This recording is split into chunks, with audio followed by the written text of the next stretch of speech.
Well, get all my buttons flipped and things clicked here. I got way too many buttons going on I gotta click nowadays.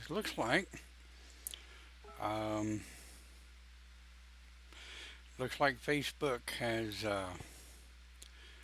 changed their streaming page. Actually, looks kind of good. The getting signed in was a little challenging. Not too bad. I hope everybody's having a decent weekend. Been a busy weekend for us so far. At least yesterday was, but we got all of our well, most of our projects settled out that we wanted to do yesterday.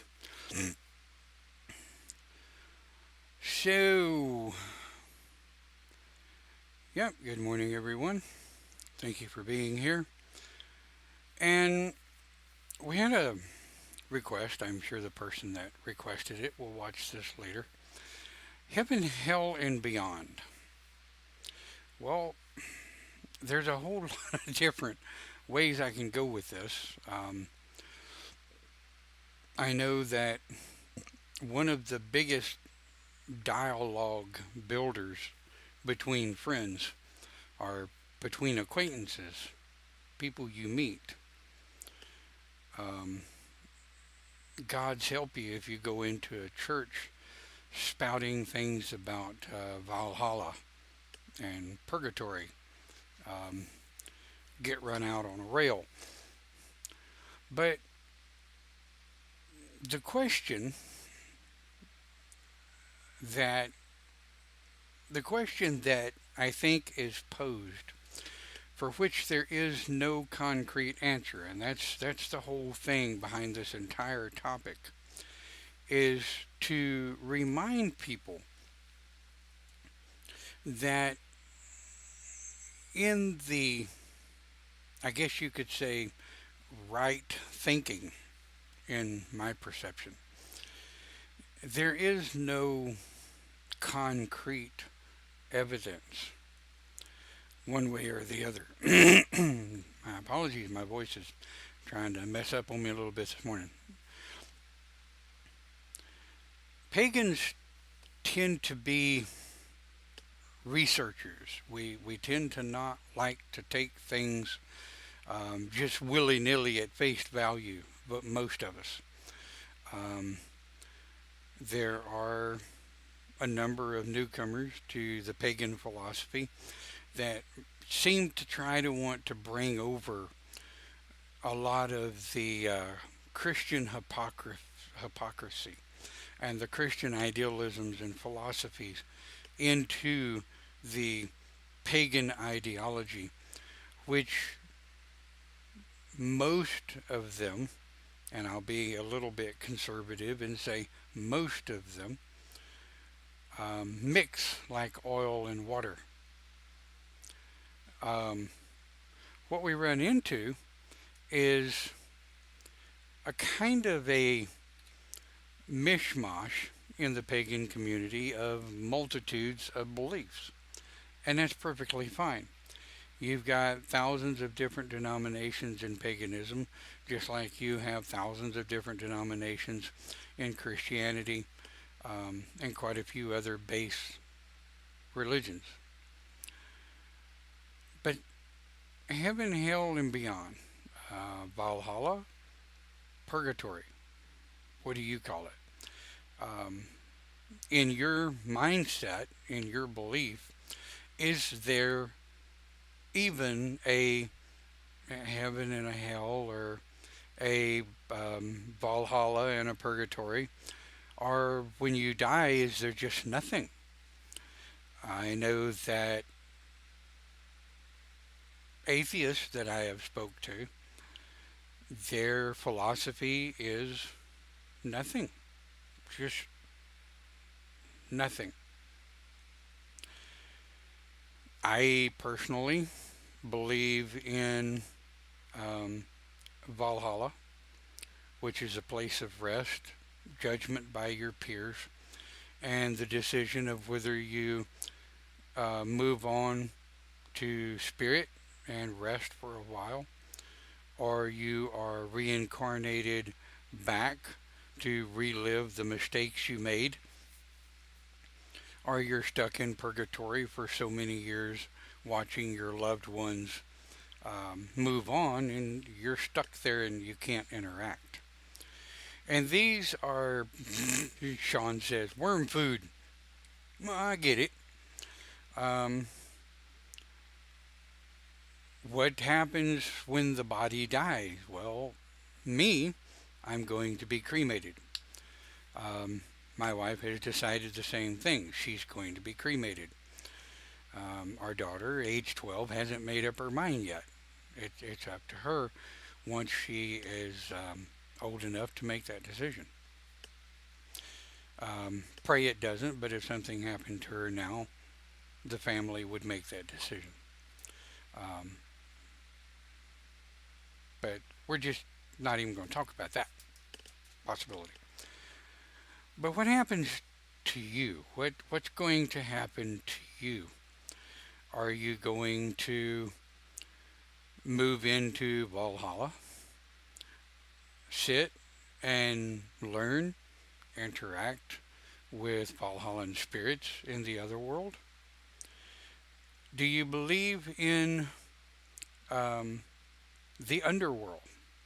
Some people go what they call to heaven, and some go to the underworld. It's not necessarily hell. Most pagans typically believe that hell is what we make of it. Um, we have hell on earth that we make of our lives as we go through life trying to learn things. Um, Sean says the spirit carries to the next phase. He says, I am spirit. I agree with you. I am spirit. Well, the true me is spirit, but the me that embodies what's left of this poor old temple, what's left of this poor old temple, will continue on until it just flat ass gives up. Well, what happens after that?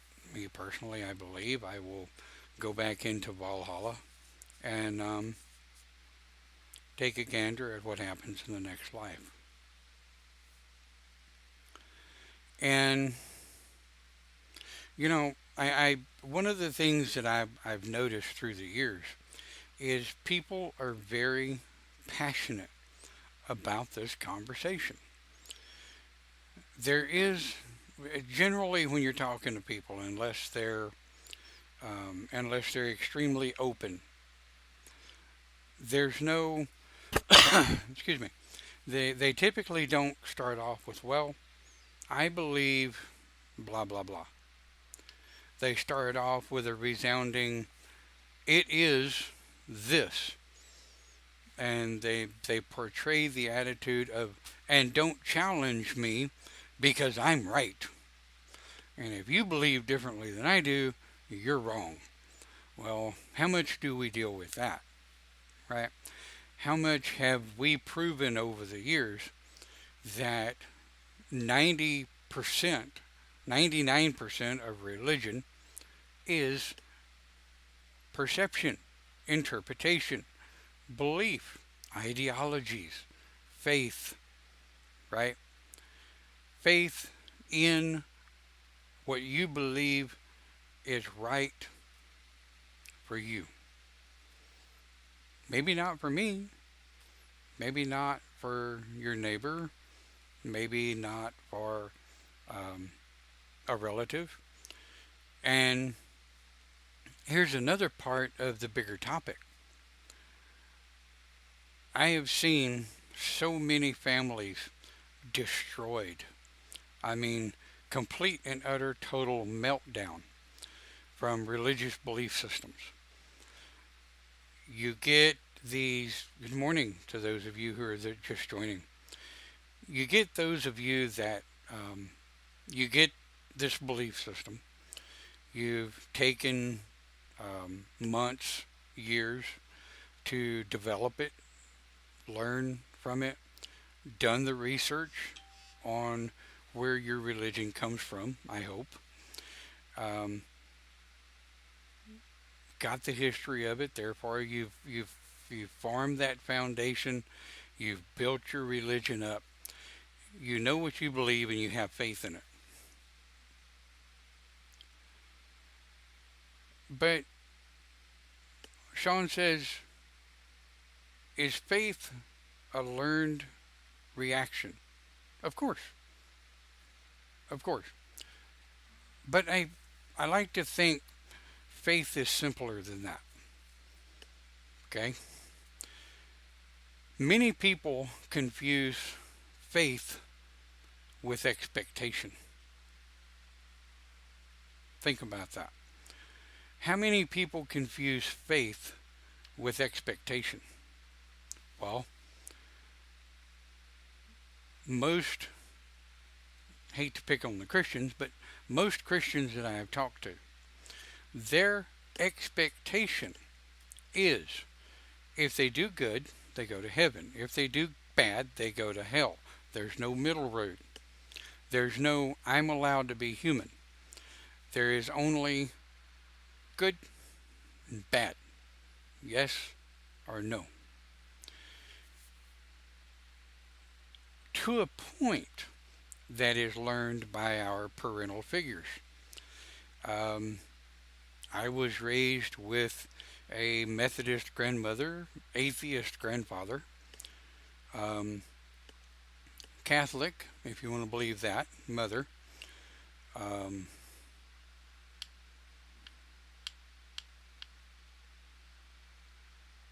and then there's my stepmom. I don't remember what she says she is. But anyway, case in point. My biological dad went through this stage of severe Bible slapping, stick it up your um, Bible thumper. So, yes, I agree. Faith is a learned reaction. However, faith to me is simpler than that because I do not confuse faith with expectation. Therefore, in the context of the conversation of heaven or hell, Valhalla or Purgatory, my faith is simple to me. I have no expectations of the gods, my counsel, my spirit guides. I have no expectation of them to do one thing or the other with me when this lifetime is done. Okay? I have no expectation of them.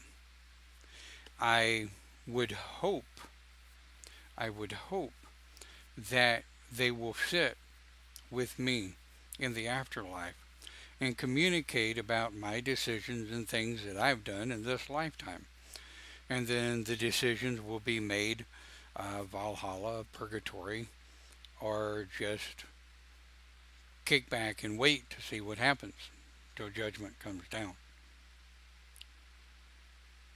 Now, expectation would be my false assumption that because I am, right, because I have the right to expect the gods and goddesses to react a certain way or do a certain thing when this body dies and my spirit moves on. And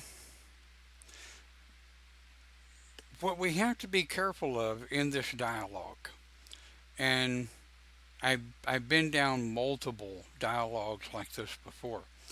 I will not debate with you over this because it's not a right and a wrong. You're not right. I'm not right.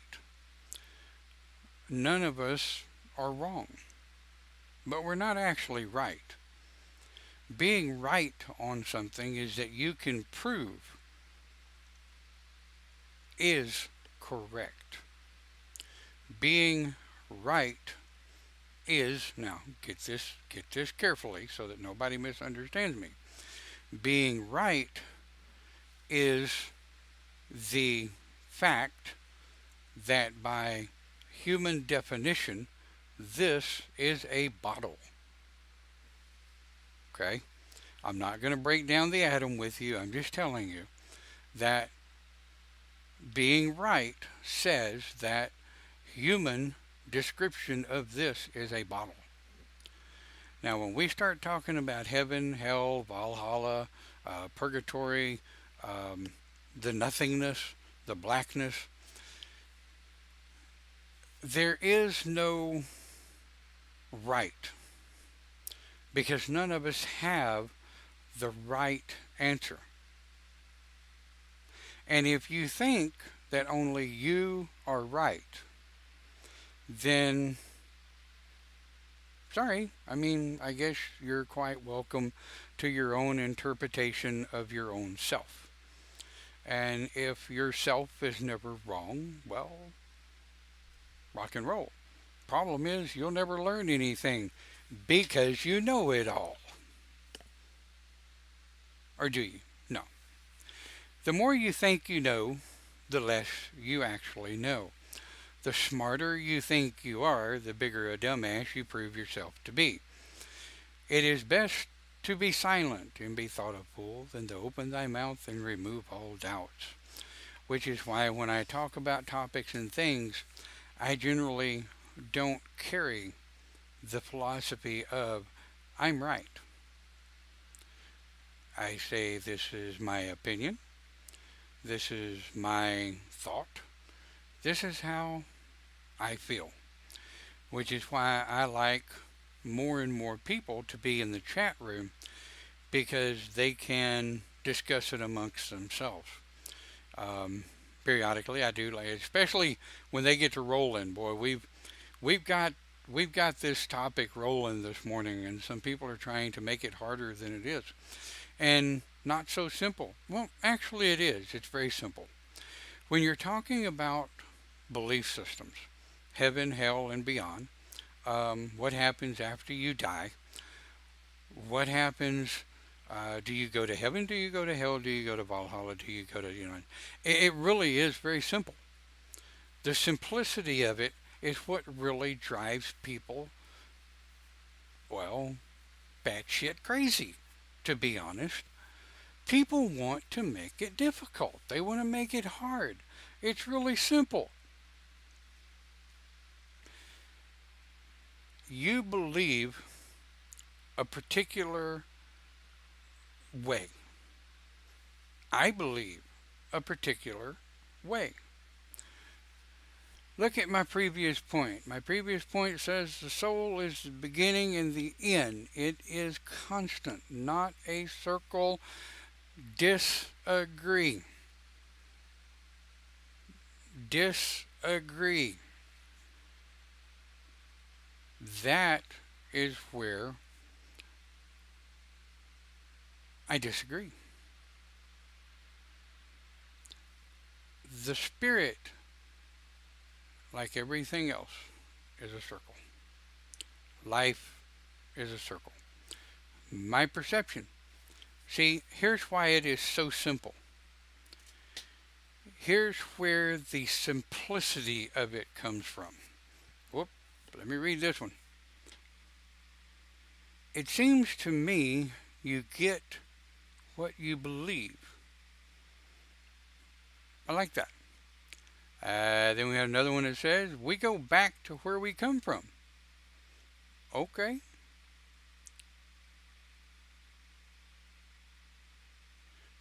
So now we're going to split the spirit and the soul. Okay, well, again, I disagree. Doesn't make me right. It just means I disagree. The spirit and the soul are the same thing to me. It is so simple. The simplicity of it is, I say that's a paper towel. You may say it's a napkin. I said earlier this was a bottle. Somebody said it's a ball. There's ice in this bucket. Somebody may say it's fire. Somebody says it's wood. So we're not going to fall off a topic and get into fact versus perception. The only thing I have ever found fact to be is an attempt at a proven perception. If we want to split the atom, you may as well throw away the dictionary and the encyclopedia and the entire global history of written human existence. And I'm not even going to get into that topic. That would be a never-ending circle of, well, blah, blah, blah. Man, we're going to sit around like a bunch of chimpanzees and nobody's making any sense. Let's keep it simple. We have newcomers to the pagan philosophy in droves on a daily basis. We have newcomers that get involved with groups that are designed for control and not growth. Well, it doesn't make the HOP or Open Pagan Church any better than any other group. But the foundation of our group has always been, I see your point. I also see my point. When I go to bed at night, I have my certain things that I say to Spirit. I have my routines that I do when I wake up in the morning, if I can get my ass out of bed and get motivated. Some days that's a little tough. But the simplicity of it,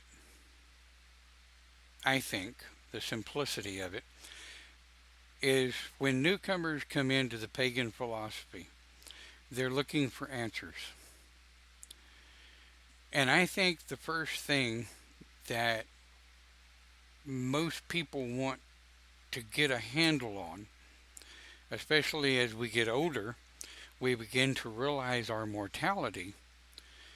We begin to subconsciously question what happens when we die. Well,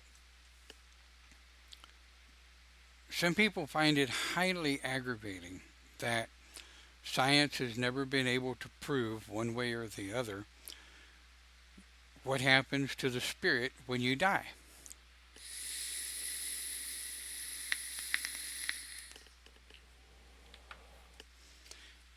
Science has proven, and check this out, science has proven beyond a shadow of a doubt that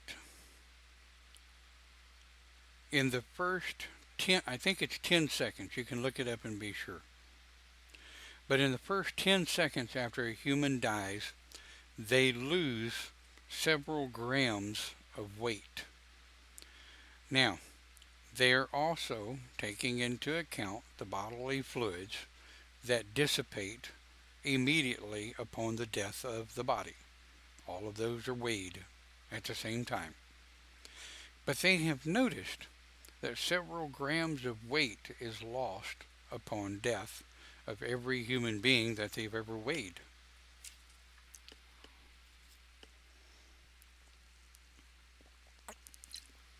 Now, anything outside of that is conjecture, perception, belief, philosophy. Anything outside of that is perception. Me, I feel like it's the spirit that leaves the body and moves on. I've always believed that the spirit does have mass. And right or wrong, that's my belief. I don't expect others to believe the same way. I find some of the beliefs on that rather interesting. It doesn't mean I'm going to change the way I believe. But the topics that are rolling through on the chat will give some of you newcomers some ideas to help maybe form your belief and ideology.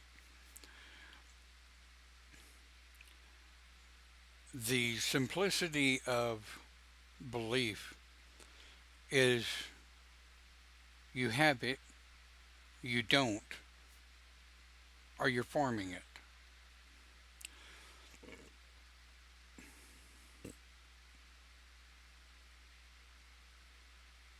Dave says, I never repeat myself. Like I said before. Right. And at the end of it all,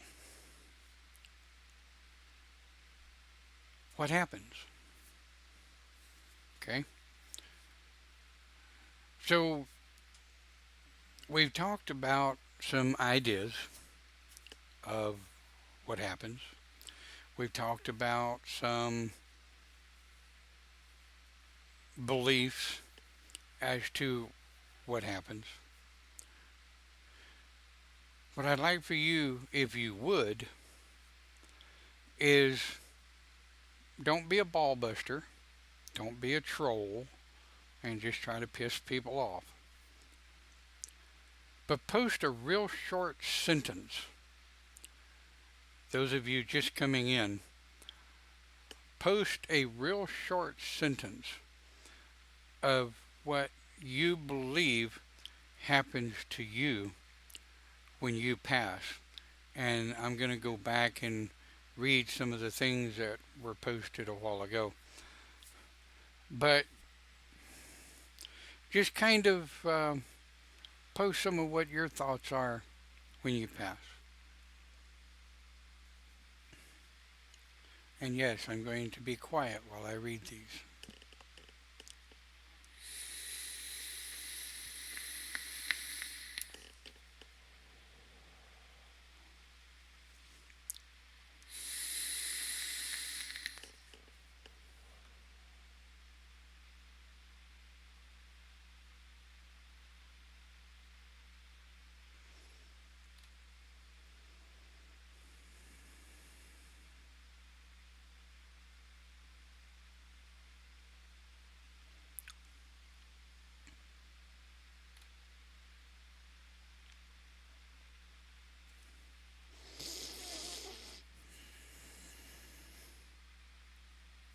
The only one I see posted so far is Sean. He says no one knows.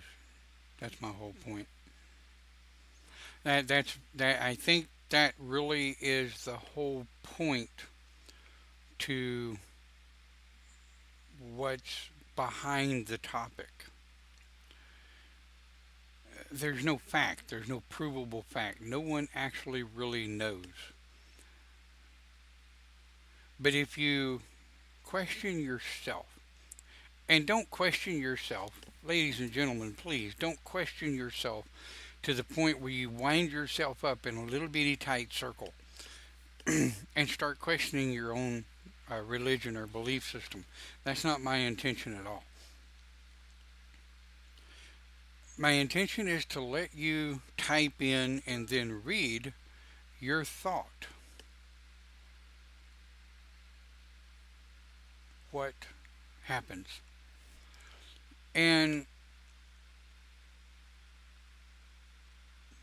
Debbie says, as I've escorted various spirits from their deceased human shells to the start of their next spiritual journey, I know what's out there. I can't prove it. I don't really give a shit about scientific proof. And I get it.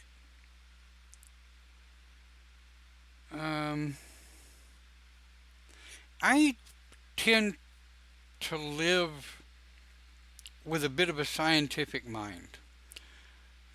I do accept those things for which there is no scientific answer. Okay, take it on faith, so to speak. Take it on perception, so to speak. Um, but I tend to work a little more with a scientific mind. And there's nothing wrong with that, really, because I don't down other people's philosophies or ideas.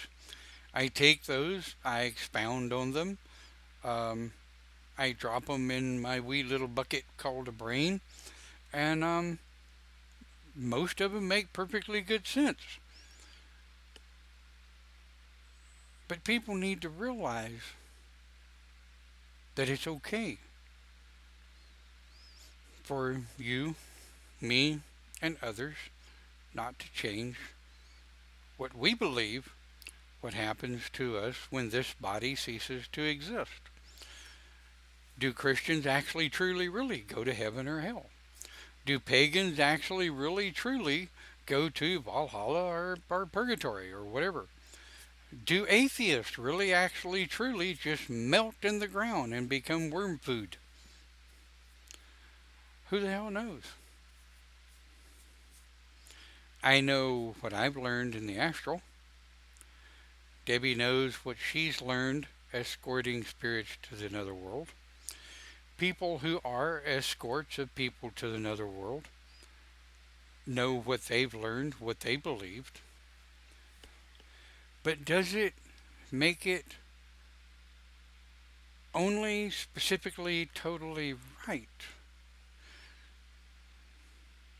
I see what else others have had to say.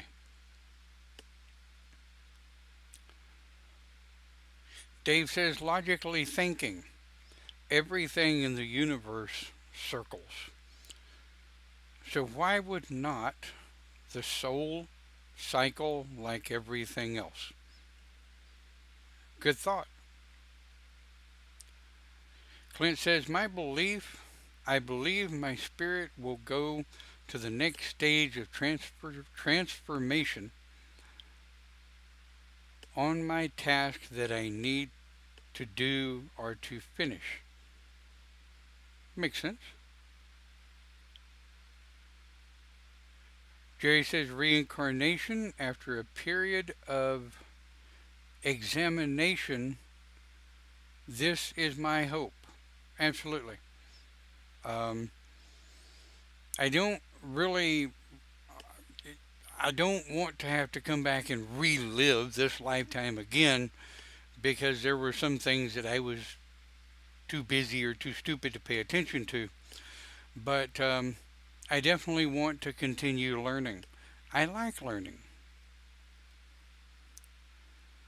Um, Camille says you can guess all day long, but until you get there, what good does it do?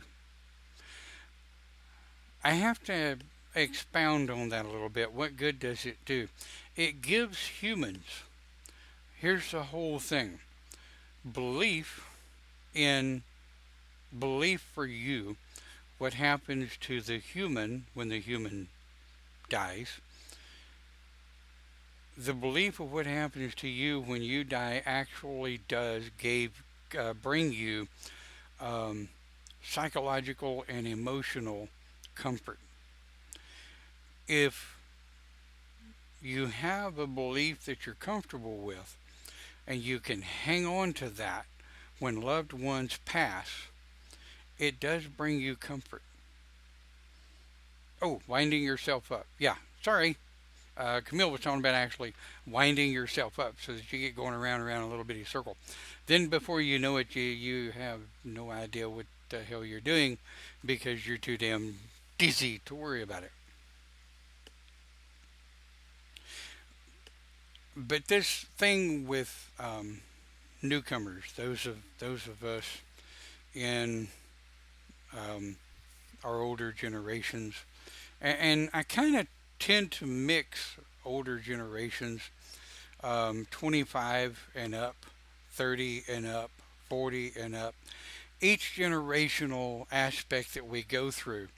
Now, just because someone is 25 years old doesn't mean they don't have the capabilities and the understanding of a 35-year-old. Okay, so when I start talking age, don't assume that I think age locks you down, that you're incapable of hypothesizing this data, right? Even teens, I've seen people in their teens that have a unbelievable grasp on the world around them, what's going on. They've formed their interpretation. They have a real good philosophy or ideology of what's happening, and they actually know how they feel and what they think, and it's concrete, and you're not going to change it. And that's the way it should be. Dave says, I've experienced death, got a taste of it. When I die, I believe I will catch up. I believe I will catch up with a little bit I left there. I left a little there, like a nightlight. I like that. I'll leave the light on for you. Yeah. I'll leave the light on for you so when you do get here, you can see your way. Hi.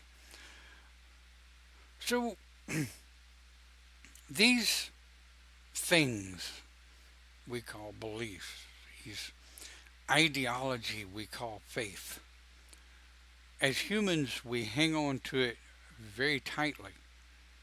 We need to hang on to it because it brings us comfort.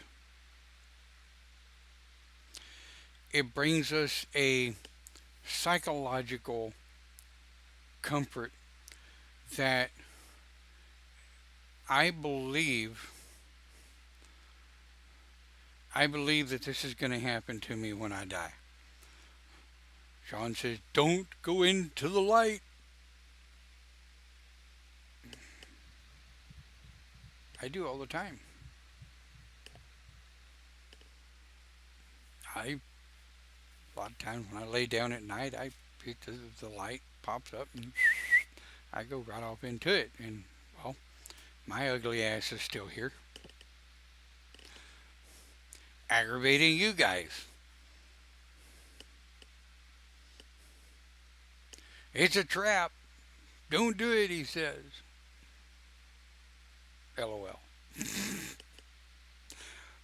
Well, of course, I guess I should have to ask. If the light is a trap, do I go into the room over here that the light bulbs burn out on?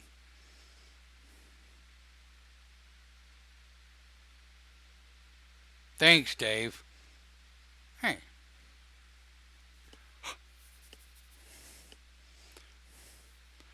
I'm one of them sexy old guys, and the older I get, the sexier I'll get. If you don't believe me, ask me, I'll tell you. LOL. Roffelmau. If nobody's done it, you need to YouTube search Roffelmau. I dare you. If you've never done it, YouTube search Roffelmau.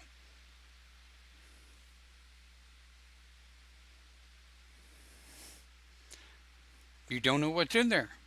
You're right. You don't know what's in there because there's no light. And you open the door and you're looking around. Shit, somebody needs to put a new light bulb in here. I'm not afraid of the dark. I'm just clumsy. I trip over stuff.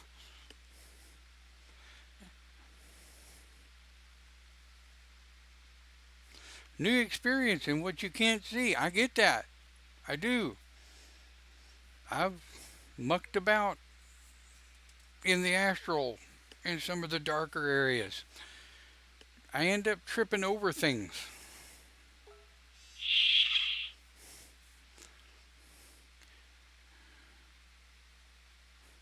Be the light of your own darkness.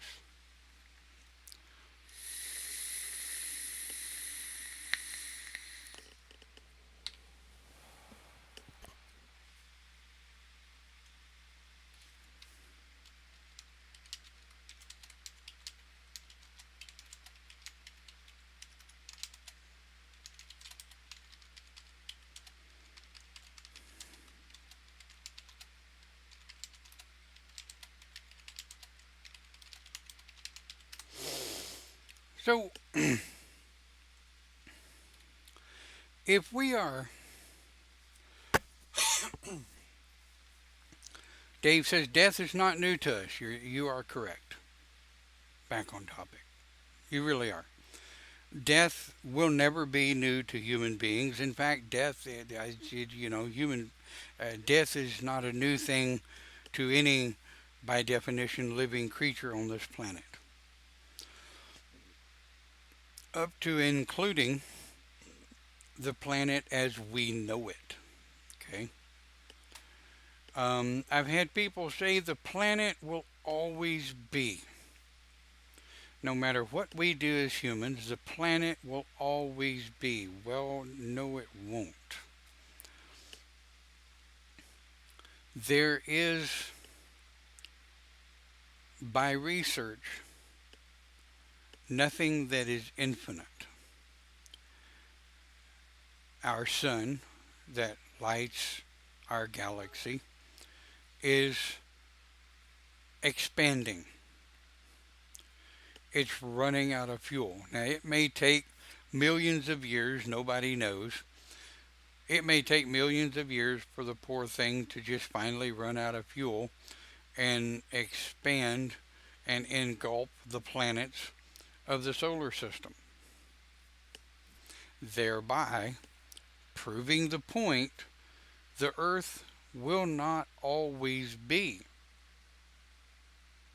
Because when the sun engulfs it, it's going to burn up, become a part of the sun. And the sun will keep growing and growing until it's absorbed all of the planets, and it will come together and turn into a supernova, according to science, by research. I tend to kind of sort of believe in that.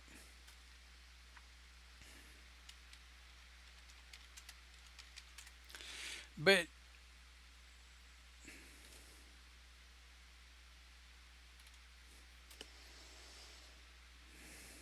that's a good topic. What? The fact that the Earth is not always going to be? Nothing we can do about endings in the physical realm. We've actually already talked about that. There's an earlier church I did earlier in the year that talks about death and reincarnation and blah blah blah blah blah. This is kind of sort of an extension of that.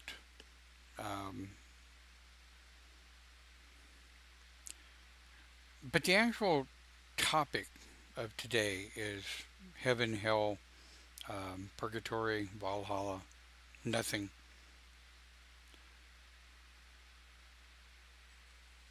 Everything, and I guess I better put this disclaimer in there because otherwise some Yahoo will hang me up by my toenails. To me, everything has two guarantees when it comes to life.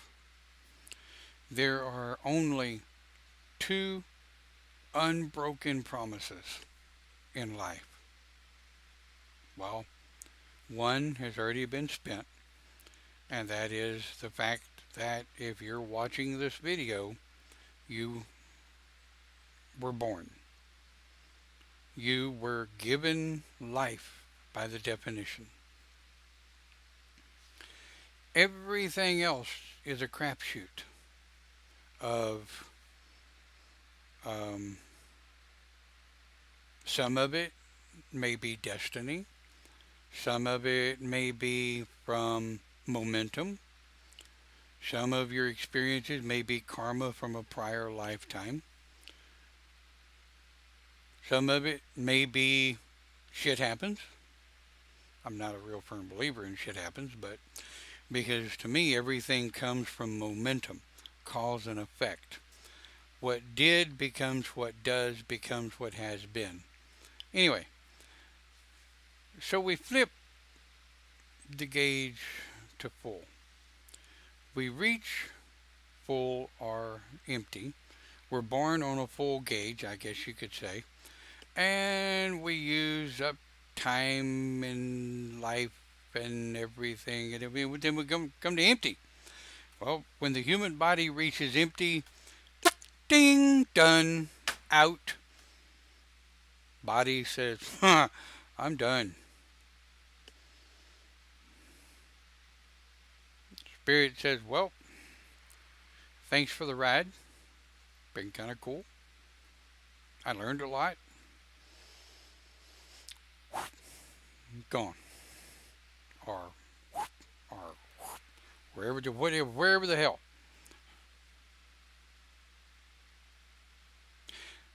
But me personally, I am perfectly happy believing that when it's all said and done, whatever happens to us when the body dies, we're going to find out. There's no escaping it.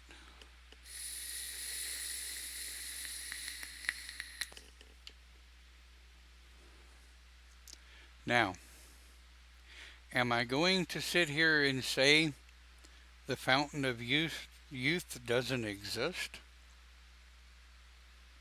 I don't know. I've given it minimal consideration. It's not something I would drive myself bonkers looking for.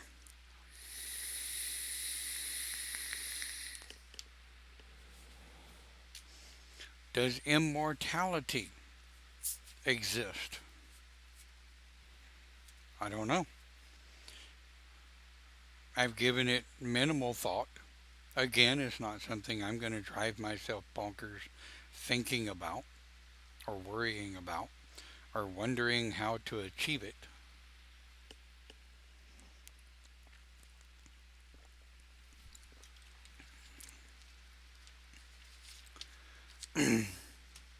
Would I like the opportunity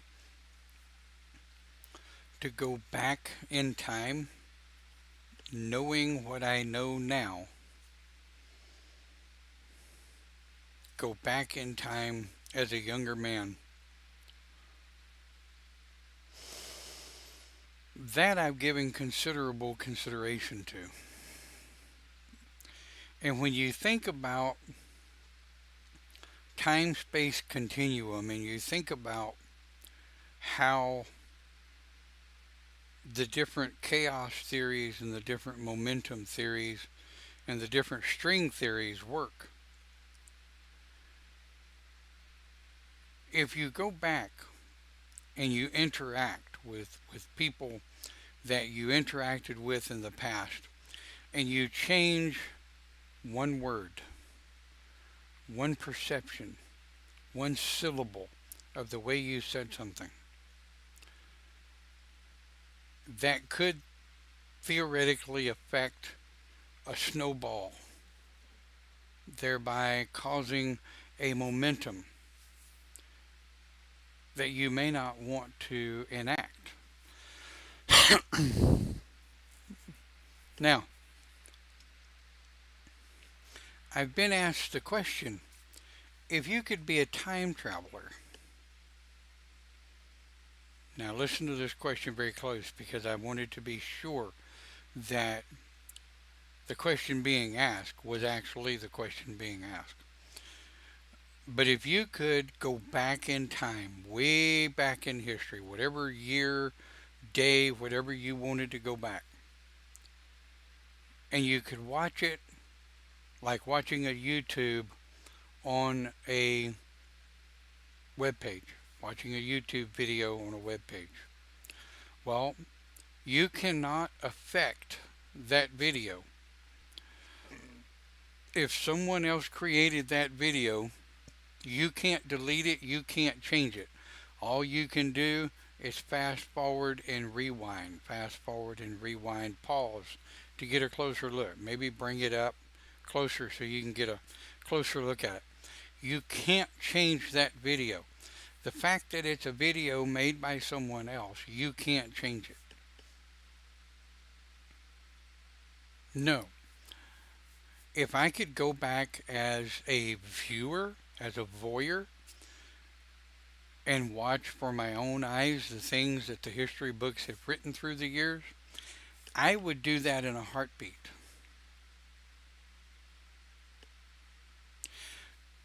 But would I go back and make changes in my own history? I have to say, and I've been asked this question before, if I could go back and make changes, would I? Some people have looked at me with major trepidation when I say, no, I wouldn't. Some people have looked at me with complete anger and disdain when I say, no, I wouldn't. I hate the fact that I have caused pain in the past. I've hurt people. I've owned that, apologized for it, and moved on. People that can't forgive, sorry, you're bad. You're a waste of time. Because you have to forgive yourself for the things that you've committed in the past. Some of them, forgiveness is hard. But at the same time, if I went back and I changed anything,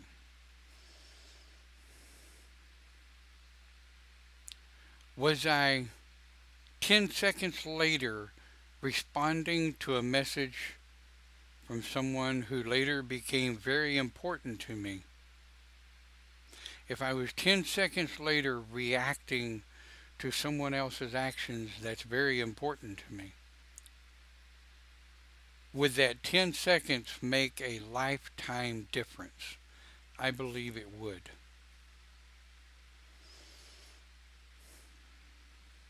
If I changed the steps I took,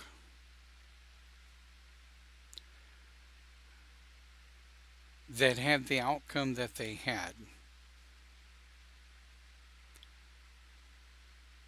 would I be where I am today? I don't know. So, no. Like I say, I hate it that I've hurt people, but I've had to forgive myself and move on. Apologize to those that I've hurt and let it go. If they can't let it go, that's their waste of time, not mine. So I like to think that when it comes time for this body to give up, and it comes time for spirit to go before my spirit guides and my counsel for judgment to find out, will I move on? Will I sit in purgatory for the atrocities that I committed this lifetime? Will I be immediately reincarnated into another body to try to relive the mistakes that I made this time, if they were mistakes at all?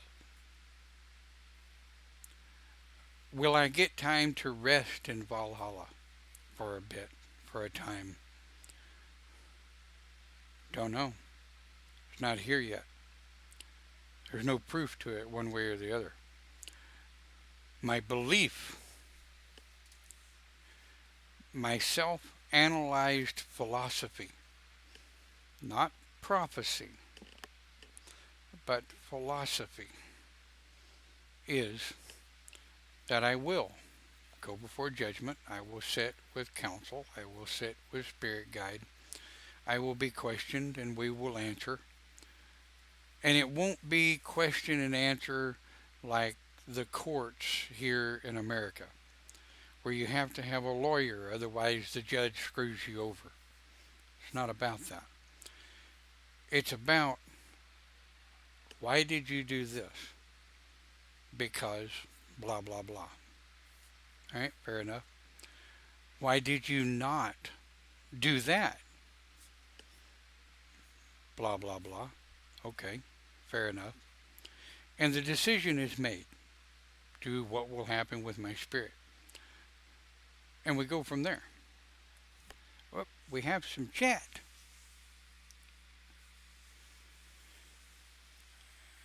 Clint is responding to the time travel thing. I wouldn't, because we wouldn't be who we are today. Yeah, absolutely. Dave says, I believe the decisions we make in this life gets us ready for the decisions we have to make in the next life and so on. I believe the soul needs to experience everything before we don't have to go back anymore.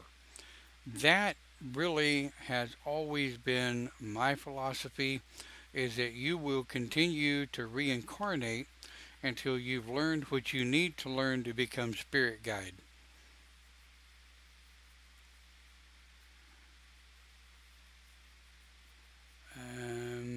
Very clear memories, yeah, very clear memories of past life. Some of us do, some of us don't.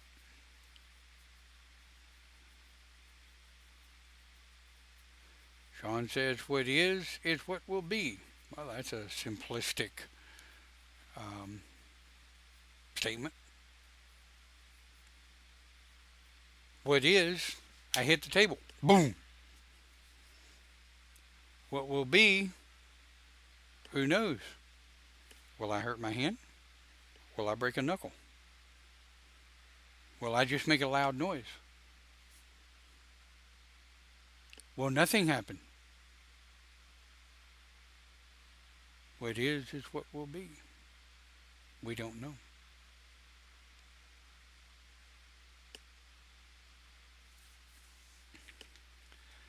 Heaven, hell, Valhalla, Purgatory, nothing. The only thing we know for sure is those who know beyond a shadow of a doubt and can prove it aren't talking, or they are talking and we're just not hearing.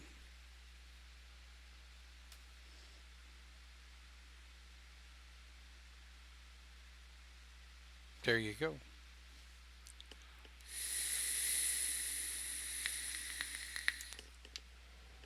So,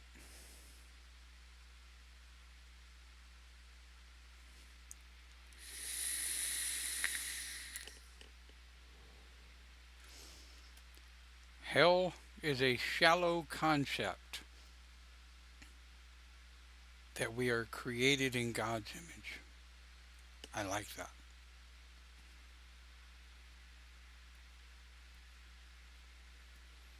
Not hearing more than anything else, right?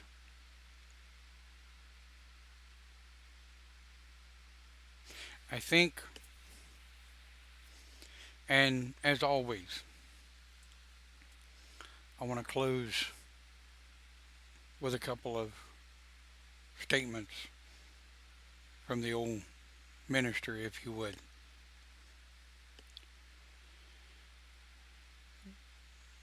When we're walking our path, and each human has a path that they walk,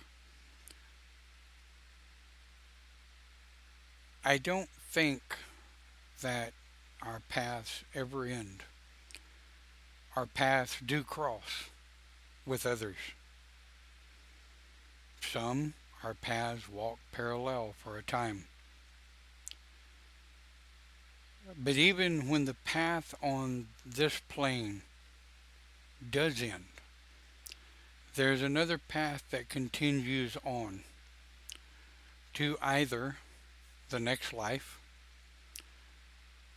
a time to rest, or a time to pay for our committed atrocities during this lifetime.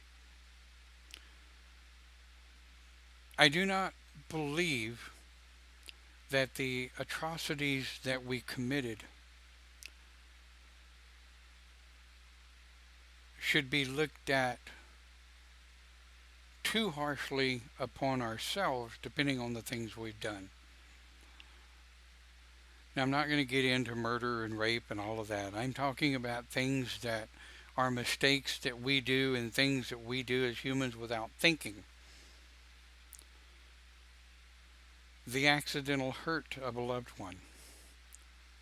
The speaking of the wrong word at the wrong time to someone we care about without thought. I think that these things we do, we have to apologize, mean the apology, forgive ourselves, and move on. I think that if we seek forgiveness and can only forgive ourselves, if we depend on that forgiveness of others to be able to forgive ourselves, if that makes any sense, I think we find ourselves wound up in a whirlwind of chaos for which there is no out. Heaven or hell, Valhalla, Purgatory, nothing, the nothingness. Who knows until we get there? My philosophy is live as good as you can, live life to its fullest, treat people the way you want to be treated. Because typically an asshole is as an asshole does, as an asshole treated. So if your only intention is to bust people's chops and be a know-it-all jackass, no one will ever listen or hear anything you ever have to say about anything. But if you listen to the people around you, open your mind and shut your mouth and be as good a person as you possibly can be, you might just find out what Valhalla can be. Is it like it is in the astral? Who knows? Keep those less fortunate than yourself in your thoughts. Give where you can. Do what you can for people less fortunate where you can. But don't do it just for the sake of a pat on the back. Do it because it's who you are. Help others less fortunate just because it's who you are. I really want you to have a good week. If you're watching this video today, then I wish you all if you celebrate Thanksgiving, and to us Thanksgiving is a gathering of family. But as you move into Thanksgiving week next week, be safe on your travels. Have a great week. Blessed be, and thank you for watching Open Pagan Church.